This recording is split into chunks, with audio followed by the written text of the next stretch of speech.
If I were to ask you, what is your goal in life, and urge you to give me a quick, succinct answer right off the top of your head, I wonder what your response might be. During this week, in preparation for a sermon on how to reach your goals, I have been putting that question to people, and perhaps have asked 2 or 3 dozen persons that question. I was having breakfast in a restaurant, and the waitress was a very interesting and dynamic young woman. She took my order, and before she could fold up her book and go to get it, I said to her, "Wait a minute, what's your goal?" She looked astonished. She said, "Okay, I can tell you. It's to raise my 4 girls to become decent, fine women." I said, "Like their mother?" "And they're fortunate to have a mother like you." She gave me an extra helping of bacon for that.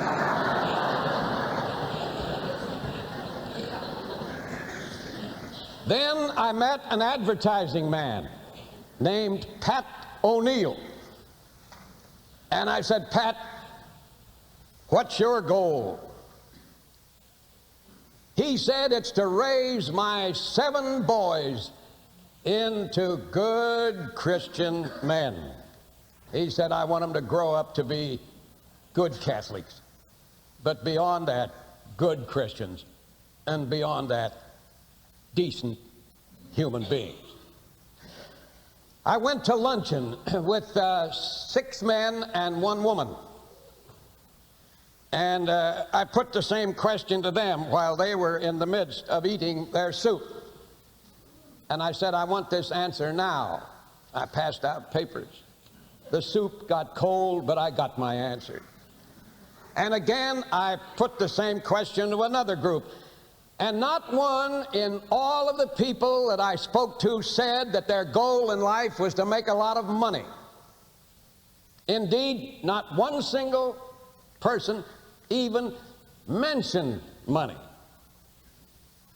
But at this one luncheon, where there were the 6 men and 1 woman, I got these answers. To live fully, to function completely, to keep others alive, to help others live effectively. One man said to be the most effective direct mail fundraiser in America. He already is that. My goal is to be a happy and useful person, aware of my blessings and able to express my thanks to God always. My goal is to build the biggest and best book club in the United States. This one is to help as many people as possible through the medium of words. He's a writer. And this one is, my goal is to be a successful writer and editor. And this one is from the woman, my own wife. I often wondered what her goal in life really was. On this paper, she wrote, "Persuade my husband not to work so long and hard and to take me a few places."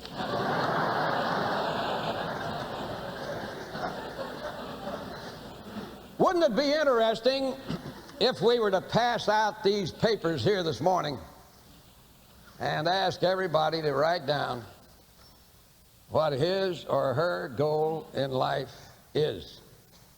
Well, I can tell you this, I know what mine is. I've known for a good many years. I have absolutely no doubt about it. And this goal flashed on me once, some 37 or 8 years ago, back in an era when the attitude toward religion wasn't as pious as it is generally supposed to be. I was speaking at a meeting one night here in New York City at the University Club. to some kind of a group of young businessmen. The place was packed. I looked them over. They were all in their 30s maybe, or early 40s. They were supposed to be the oncoming leaders of the business life of this community. And I was sitting beside the MC, a very debonair kind of a character, nice fellow.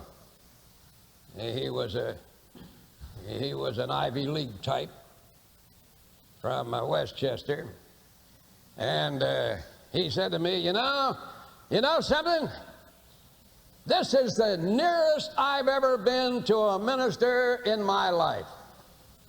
Well, I said, how come you've lived all these years without this extraordinary privilege?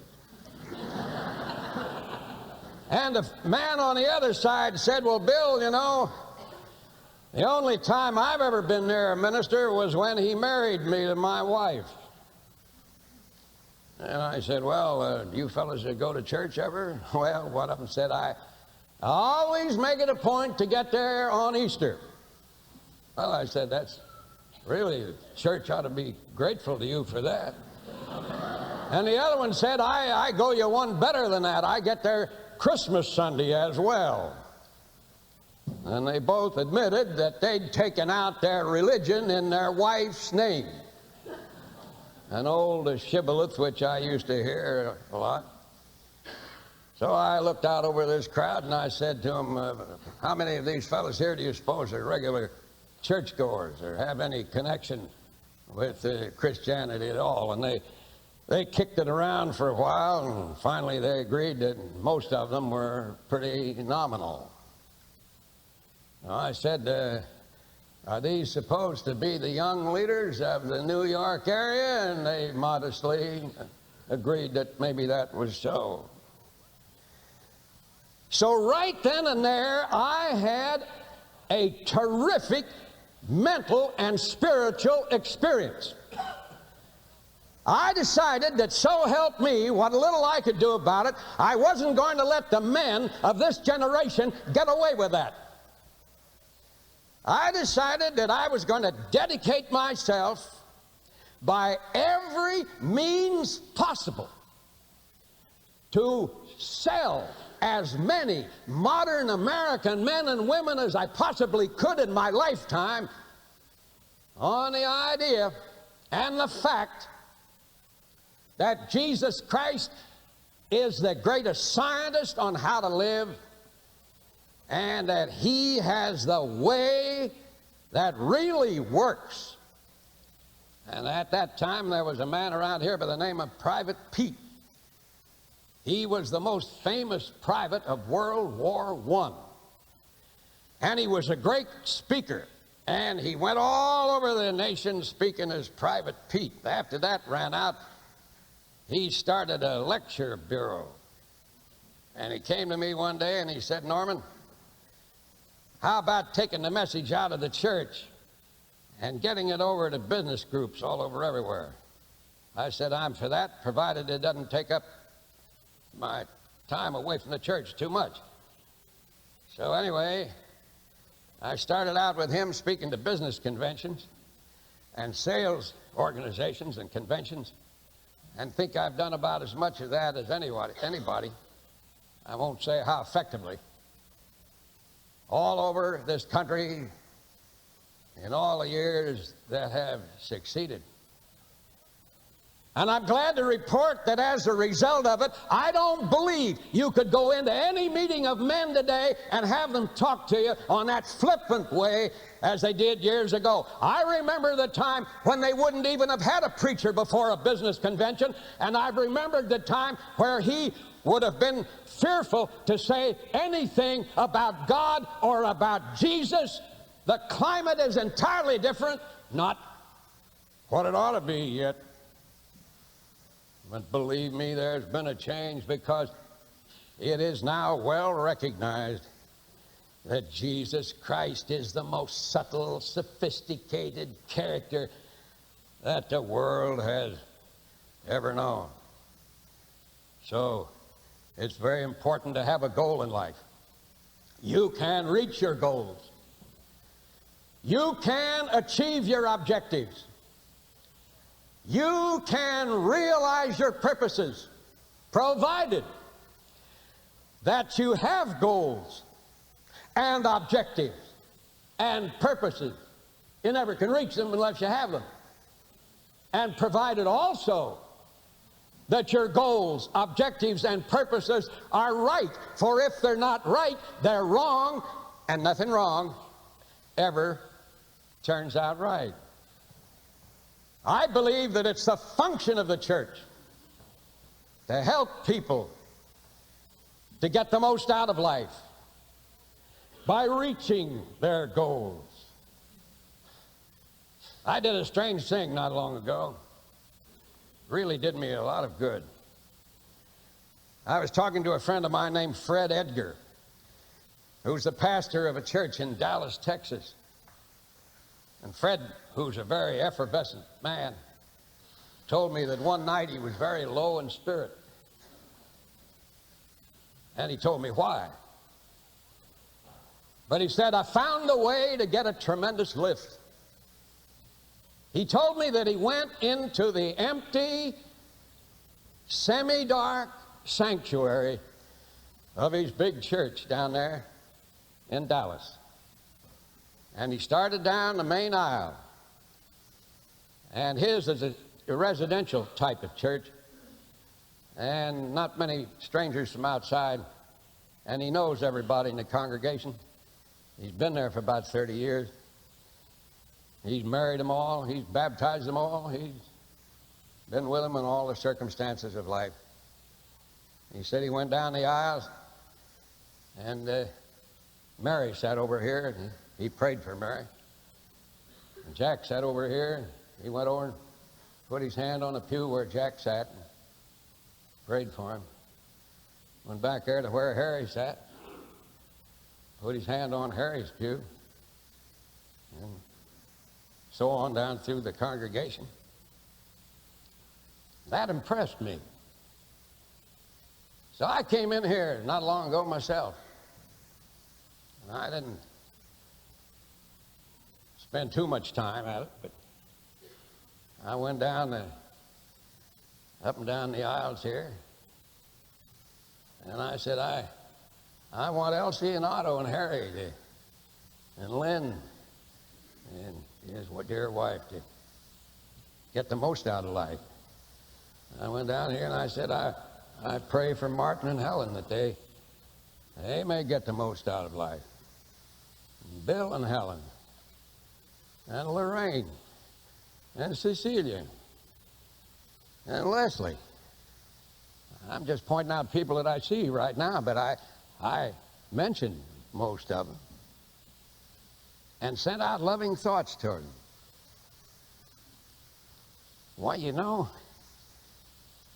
that refreshed me no end.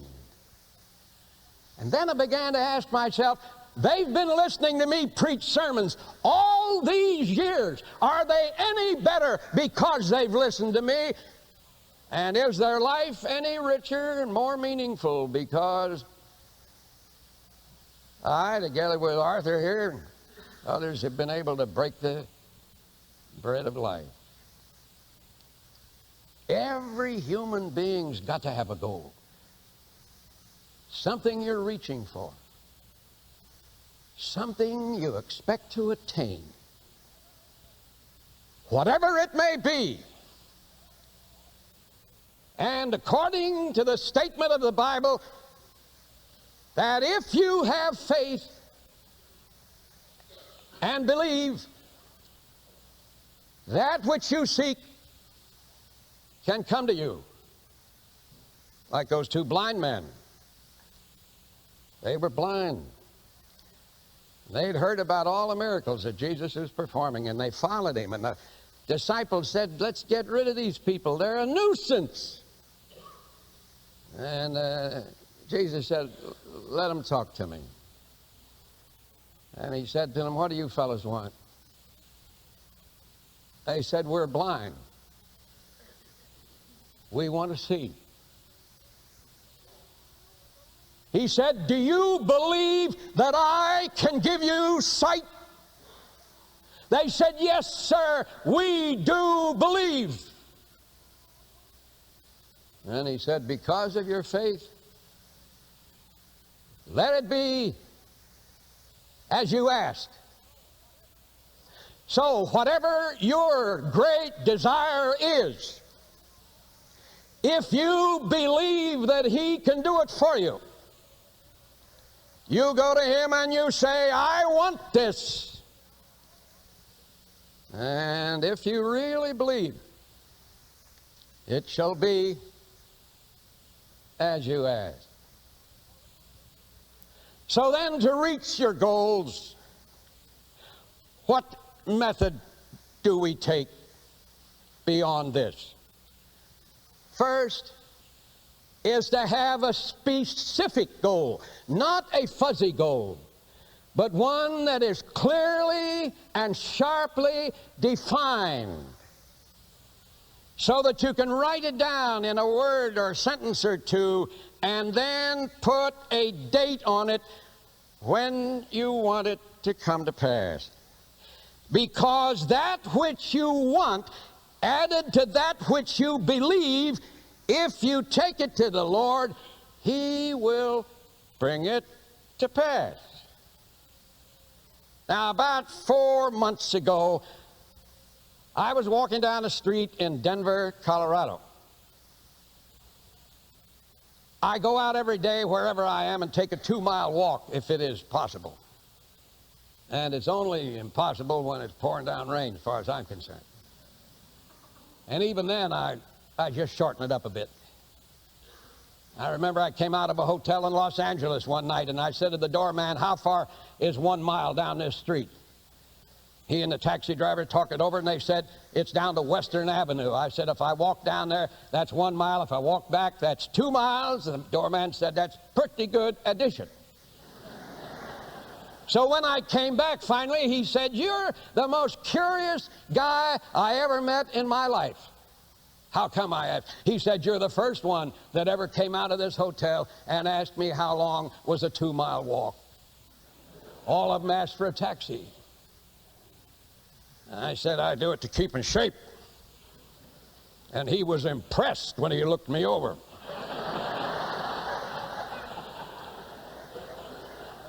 So at any rate, I was walking down the street in Denver when I saw this man coming toward me, and he had his hand outstretched. He was a nice-looking young fella, early in his 30s, no doubt, and he grabbed my hand and he said, isn't it great to see you here? He says, my mother reads everything you write. I said, what do you read? Oh, he said, where are you going? I said, back to the hotel. And he walked along with me. I said, what are you doing? Oh, he said, times are bad. I'm looking for a job. What kind of a job? I asked. Oh, he said, I don't know. Any old kind of a job. Anybody that'll give me any work to do. I said, you don't care what? No, he said, just so it brings in a little money. Well, I said, when do you expect to get this job? He said, I haven't the slightest idea. I've been walking around these streets for days. And I said, you haven't yet decided what kind of a job you want or when you're going to get it? Is that the idea? He says, what's that got to do with it? I said to him, do you really want a job? Do you really believe that with God's help you can get a job? Well, he said, yes, I believe that. I said, well then, let's take out a piece of paper, I said, and write down the kind of a job you want. Describe it to me. I'll write it as you describe it. Well, he said, you know, if I really got what I wanted, I'd like to be a salesman. I said, what do you want to sell? Oh, he said, you know, I think I could sell insurance.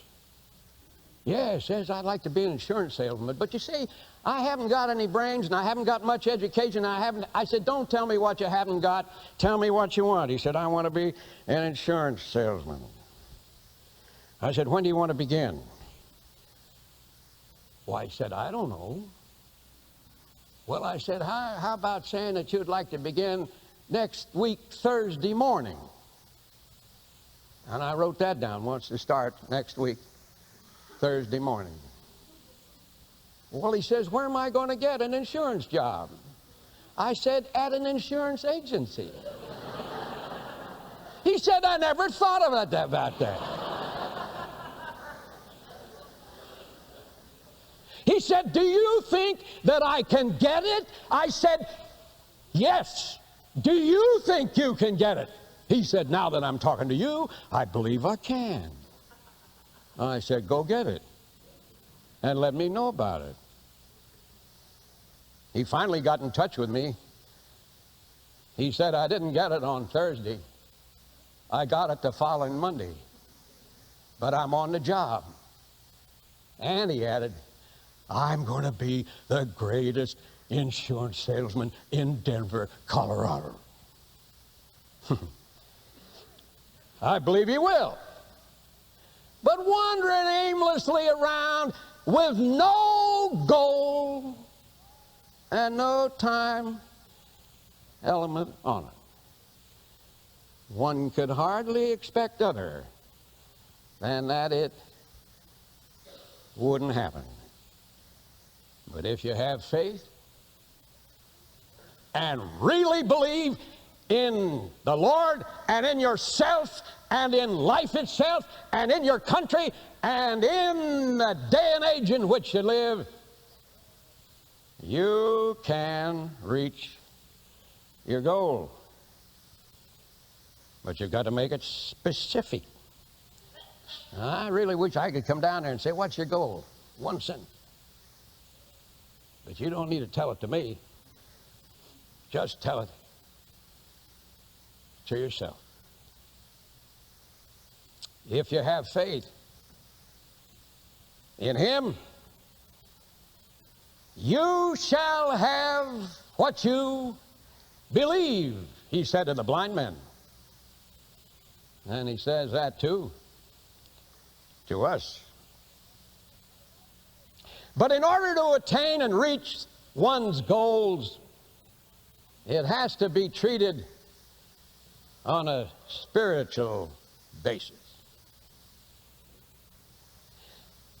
Because our goals are related to our persons. And person only is guided by spiritual understanding in the deeper sense of the word.